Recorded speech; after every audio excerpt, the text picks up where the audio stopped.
Hello, আপনাদের সবাইকে welcome জানিয়ে শুরু করছি আজকে নতুন একটি ভ্লগ। আমি শর্মিষ্ঠা।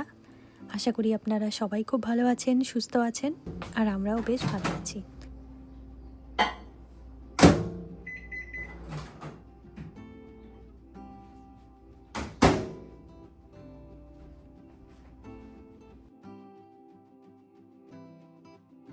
ঘড়িতে সময় এখন 6:30। আজ আমরা অনেক সকাল সকাল ঘুম থেকে উঠে পড়েছি। রোজ যদিও এত সকালে ওঠা হয় না, আজ অবশ্য একটা কারণেই ওঠা হয়েছে। বাইরে তো বেরিয়েছি ঠিকই, এত সকালে যদিও এখনও রোদ ঠিকভাবে ওঠেনি, তবে বাইরে এখন দেখছি বেশ গরম রয়েছে। বেলা বাড়তে বাড়তে হয়তো আরও গরম পড়বে। রোজ সকালে যখন হাঁটতে হাঁটতে ব্যালকনিতে আসি, আমার এই 2-1টা ফুলের যে টব রয়েছে ওগুলোর দিকে যখন চোখ পড়ে তখনই মনে পড়ে যে আমার ঘরে কয়েকটা চারা বসিয়েছি। চারাগুলো বেশ বড় বড় হয়েছে, সেগুলোকেই টবে লাগাতে হবে। কয়েকদিন ধরে তো প্রচণ্ড বৃষ্টি হলো, এখন আবার এত গরম পড়েছে। এই গরম আর বৃষ্টির জন্য খুব একটা বাইরেও আসা হচ্ছে না, আর ওই গাছগুলোও লাগানো হচ্ছে না। আরও আপনাদের তো বলেছি এখানকার গরম সম্পর্কে। এখানে এত গরম পড়ে, সামান্য ব্যালকনির বাইরে এসে বেশিক্ষণ দাঁড়িয়ে থাকা যায় না, আর এতক্ষণ বসে বসে গাছ লাগানো তো দূরের কথা।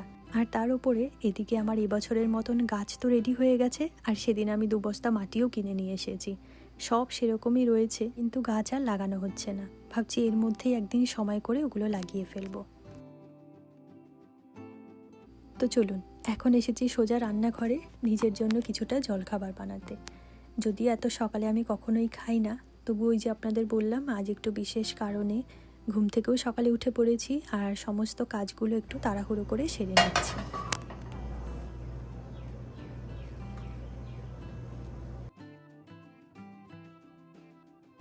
এদিকে আমি 2টো ব্রেড সেঁকতে বসিয়ে দিয়েছি। ততক্ষণে চলুন আপনাদেরকে একটা জিনিস দেখাই। কয়েকদিন আগে তো আপনাদের দেখিয়েছিলাম আমি এই মিষ্টি আলুর গাছটা লাগিয়েছি শুধু জলের মধ্যে, আর এটা লাগানোর কয়েকদিনের মধ্যে দেখলাম ওই 1 আঙুল মতন গাছটা বেরিয়েছে।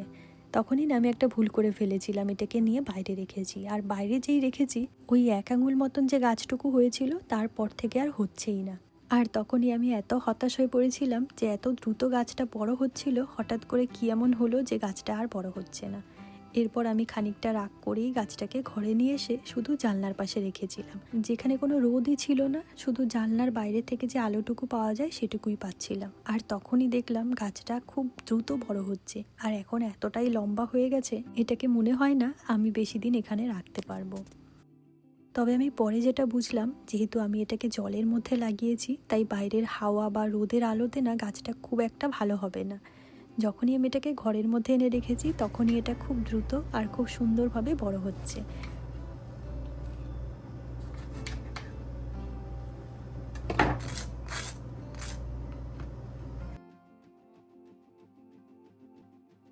আজ সকালে জলখাবারে আমি বানাচ্ছি অ্যাভোকাডো স্যান্ডউইচ।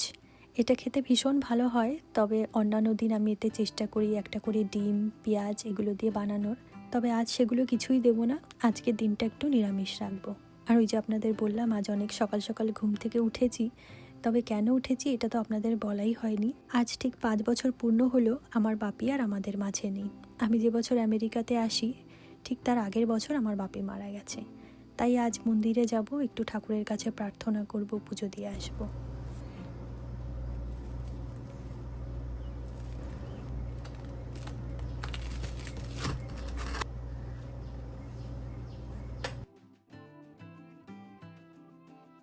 তো চলুন, এদিকে আমার স্যান্ডউইচ রেডি হয়ে গেছে, আর এখানে আমি কিছুটা টক দই নিয়ে নিয়েছি। তার উপরে আমি কিছুটা পাম্পকিন সিড দিয়ে দিলাম, আর আমি যে ফলগুলো এক এক করে কেটে রেখেছিলাম সেগুলো এক এক করে উপর থেকে সাজিয়ে দিলাম।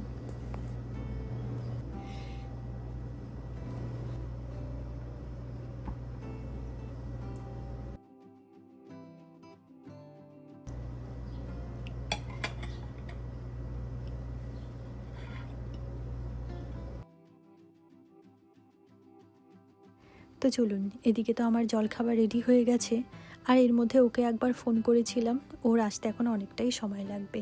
আমরা ওই 12টা নাগাদ বেরিয়ে পড়বো এখান থেকে। বাইরে দেখছি ধীরে ধীরে আবার রোদও উঠছে, আর আমি নিজে তো জলখাবার খেলাম সকালে, আর গাছগুলোকে এখন সকালে অল্প অল্প করে জল দিয়ে দিচ্ছি। খুব বেশি জল দেওয়া লাগে না আমার এই ইনডোর প্ল্যান্টটাতে, তবে বাইরে যে গাছগুলো রয়েছে সেগুলোতে এখন প্রচুর জল দিতে হয় এই গরমের জন্য।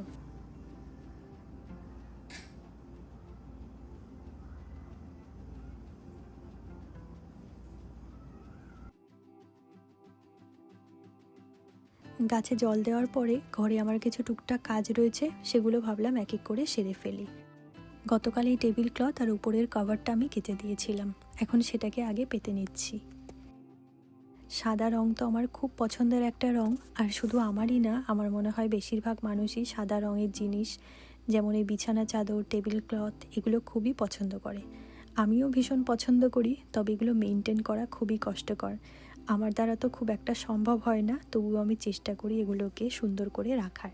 তবে আমার মা সাদা জিনিস খুব সুন্দর মেনটেন করতে পারে।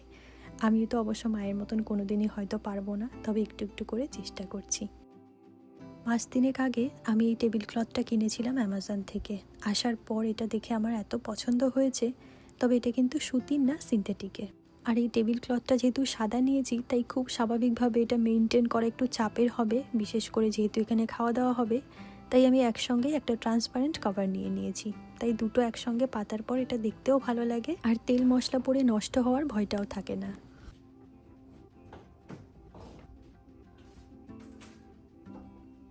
তো চলুন, এদিকে টেবিল ক্লথ তো পেতে নিয়েছি, এখন এর উপরে যা যা জিনিসপত্র ছিল সেগুলো রেখে দিচ্ছি। আর এখন আমি সোজা যাব স্নান করতে। তারপর দেখলাম সামনের কার্পেটটা একটু নোংরা হয়েছে, তাই ভাবলাম এটা সামান্য একটু ভ্যাকুম করে দিই, শুধু সামনের জায়গাটুকু।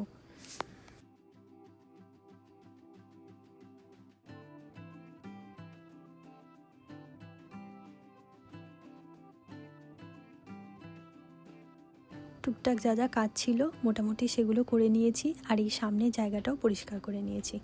এবার যাব স্নান করতে।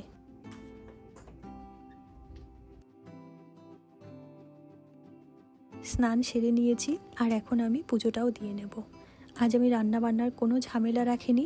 আজ যেহেতু বাপির মৃত্যুবার্ষিকী, তাই ভগবানকে একটু ভোগ নিবেদন করব। আমি ঘরে কোনো মৃত ব্যক্তির ছবিতে ফুল বা জল দেওয়া বা খাবার দেওয়া খুব একটা প্রেফার করি না। মৃত্যুর 1 বছর পর অবধি ঠিক আছে, তারপরে আমার আর ওগুলো করতে ইচ্ছা করে না বা আমি করি না। আমার মাকেও বারণ করি, তবে মার মনটা মানতে চায় না, তাই মা আজও বাপির ছবির সামনে খাবার, ফুলের মালা এগুলো দেয়। কিন্তু আমি দিই না, কারণ আমি বিশ্বাস করি আমার বাপির আত্মা অনেক দিন আগেই শান্তি পেয়ে গেছে, তার আবার নতুন করে জন্মও হয়েছে, আর সে যেখানে জন্ম নিয়েছে সেখানে যাতে সে ভালোভাবে থাকে, তার জন্য আমি ভগবানের কাছে প্রার্থনা করি। আমি ওই ছবিতে খাবার দিয়ে তার সামনে কান্নাকাটি করে তার আত্মাকে আমি কষ্টও দিতে চাই না, আর তার সেই আত্মাকে আমি বারবার করে আবার ডেকে নিয়ে আসতে চাই না। শুধু আমার এটুকু বিশ্বাস, আমার বাপি যেখানে নতুন জন্ম নিয়েছে সেখানে সে ভালো আছে, আর ভগবানের কাছে শুধু এটুকু প্রার্থনা করি আমার বাপি আগের জন্মে যা যা পায়নি সেগুলো যেন এই জন্মে সুদ সমেত ফেরত পায়, আর যা যা করতে চেয়েছিল সেগুলো যেন এই নতুন জন্মে আরও ভালোভাবে করতে পারে। ব্যাস এটুকুই আমার চাওয়া। তবে আমি এটুকু জানি না মৃত মানুষের সামনে প্রত্যেক বছর খাবার দেওয়া বা কান্নাকাটি করাটা ঠিক না ভুল, তবে আমার যেটা বিশ্বাস আমি সেটা করি। তো যাই হোক, আজ অনেকগুলো কথা বলে ফেললাম। আর এদিকে আমি ঠাকুরের ভোগের জন্য একটু পায়েস বসিয়েছিলাম, তাতে আজ একটু ওপর থেকে মাখানা দিয়েছি, আর একটু গুঁড়ো দিয়েছিলাম যেটা আমি দুধের সঙ্গে গুলে রেখেছিলাম।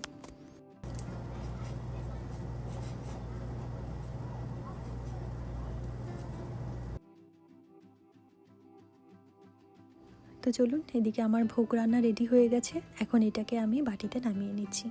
এই বাটিটা আমি বেশ কয়েকদিন আগে কিনেছিলাম ভগবানকে ভোগ নিবেদন করার জন্য, আর আজকে বাটিটা বের করেছি, ভাবলাম আজকের দিনটাও বেশ ভালো আছে, নতুন বাটিতে আজ ভগবানকে ভোগ দিই।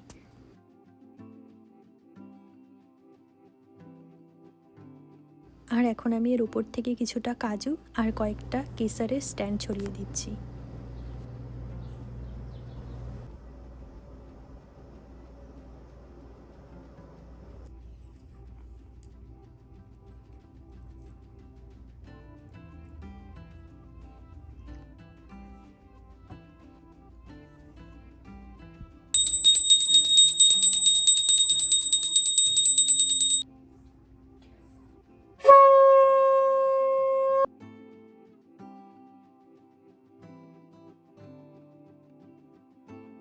এদিকে আমার পুজো দেওয়া হয়ে গেছে, এরপর আমি মাকে ফোন করেছিলাম, আর মা তো এই দিনটাতে খুব কান্নাকাটি করে, আর আমাকে কিছু ভিডিও পাঠিয়েছে বাপির। আমি যখন বাড়িতে গিয়েছিলাম তখন আমার বাপির এই ছবিটা আপনাদেরকে দেখিয়েছিলাম। সকাল সকাল উঠে আমার মাই বাপির সামনে, যেটা আপনাদের বললাম, ফুলের মালা, খাবার সবই দেয়। আর তার সঙ্গে আজকের এই পুরো দিনটা তার কান্না করতে করতেই যায়। এত বলি যে কান্নাকাটি করার দরকার নেই, আর 5 বছর হয়ে গেছে, বাপি নতুন জন্ম পেয়েও গেছে, এখন এগুলো বাদ দিয়ে বাপি যেখানে আছে সেখানে যাতে ভালো থাকে সেটুকুর জন্যই শুধু প্রার্থনা করো। তবু আমার মা তো মা, সে তো সারাদিন আজ কান্নাকাটি করবেই। তো যাই হোক, এদিকে আমার পুজো শেষ করার পর আমি এদিকে রেডি হয়ে গেছি, আর ও ততক্ষণে বাইরে থেকে চলে এসেছে। আমরা রেডি হয়ে এখন বেরিয়ে পড়েছি। বাইরে আজকে প্রচণ্ড গরম ছিল, আর রোদটাও দেখুন কত চড়াভাবে উঠেছে।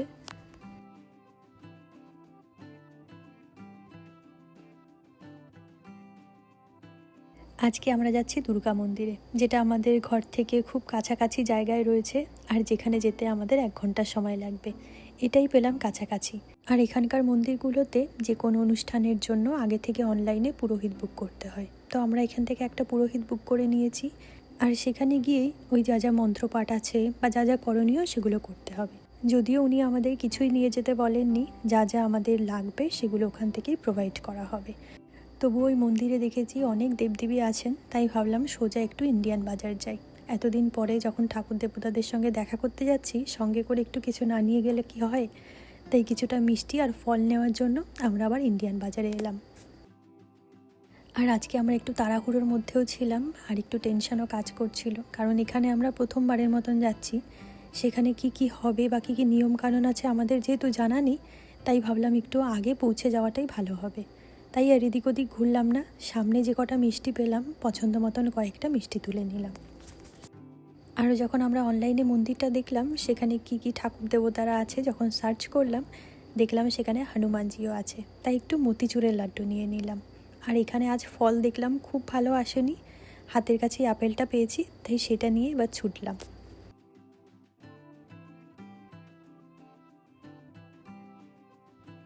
প্রায় বছরখানিক পর আমরা কোনো মন্দিরে এলাম। কতদিন ধরে যে ভাবছিলাম যে এরকম একটা মন্দিরে আসবো, ফাইনালি আজকে আমরা চলে এলাম। ওই যে দেখুন দূর থেকে দেখা যাচ্ছে মন্দিরটা, এই মন্দিরটার নাম ছিল দুর্গা মন্দির। তবে দুর্গা মন্দির হলেও ভেতরে কিন্তু অনেক দেবদেবী আছে, যেটা আমরা অনলাইনে দেখেছি। এই যে দেখুন মন্দিরের বাইরেটা এত সুন্দর লাগছে, আর অনেক দিন পরে এরকম মন্দিরের চূড়া দেখে তো খুবই ভালো লাগছিল। আর এই মন্দিরে ঢোকার রাস্তাটা আবার এই পাশে ছিল, ওই যে দেখুন সিঁড়ি দিয়ে মানুষে ওঠানামা করছে, আর ওটাই হলো মন্দিরে যাওয়ার গেট। তো চলুন এবার আর কথা না বলে ধীরে ধীরে সামনের দিকে এগোই।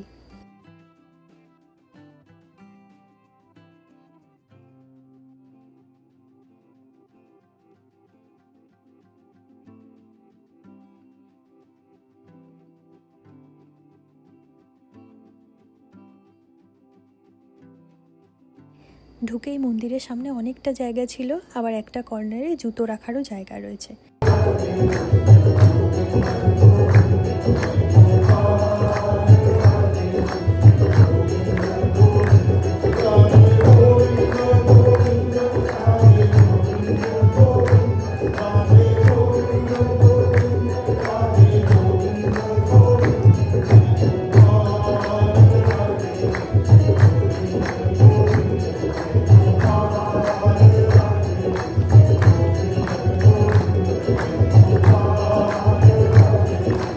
আমরা জুতো খুলে যখন ভেতরে প্রবেশ করলাম, সেখানে ক্যামেরা করা বা ভিডিও করা এগুলো নিষিদ্ধ ছিল, তাই সেগুলো আমি আর করিনি। আর ঠাকুরদেরকেও আমি খুব সুন্দরভাবে আপনাদের দেখাতে পারলাম না, তবে ভেতরে আমাদের ভীষণ সুন্দর একটা এক্সপিরিয়েন্স হয়েছে।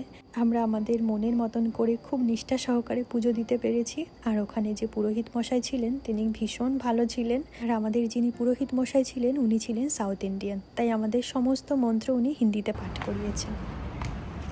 ভার্জিনিয়াতে আসার পর আমরা প্রথম এলাম আজ মন্দিরে, আর প্রায় 1 বছর পর আজকে এত হালকা লাগছে আর এত ভালো লাগছে।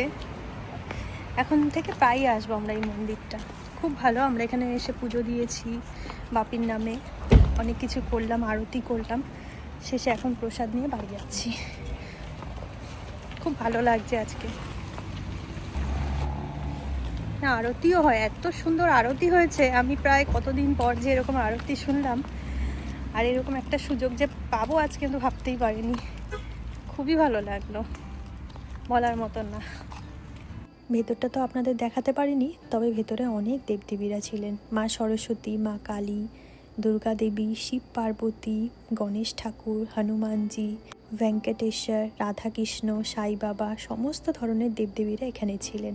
পুজো শেষ করার পর এখানে ঠিক সন্ধে 6টা থেকে আরতি শুরু হয়, যেটা আমি একটু ক্যামেরাবন্দি করেছি। এত সুন্দর ছিল ভেতরের অ্যাটমসফিয়ারটা, সত্যি অসাধারণ।